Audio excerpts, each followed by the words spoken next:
व्यसन. एखादा व्यसनी माणूस आहे जो नियमित दारू पितो.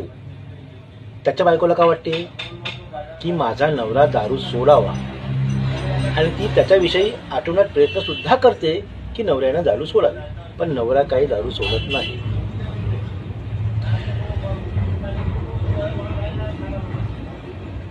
तो दारू पित असल्यामुळे त्याची जी बायको आहे ते व्यवस्थित आपला संसार पार पाडते.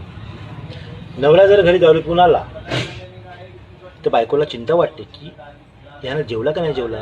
तर तीच बायको त्या नवऱ्याला आपल्या हाताने घास भरवून देते, त्याला पाणी पाजते, त्याची चिंता करते.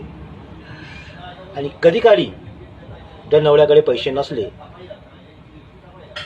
त्याच्यामुळे तो दारू पित नाही, तर त्याला जे त्रास होतो तो त्रास पाहून, त्याची तळमळ पाहून तीच बायको त्याच्या हातामध्ये 50 रुपये देते आणि नवऱ्याला म्हणते जा तुम्ही घेऊन या थोडीशी. असंही होते.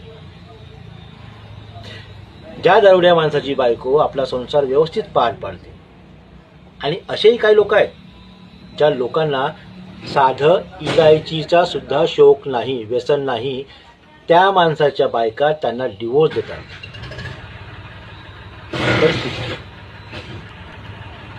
होते ना, असंही होतं.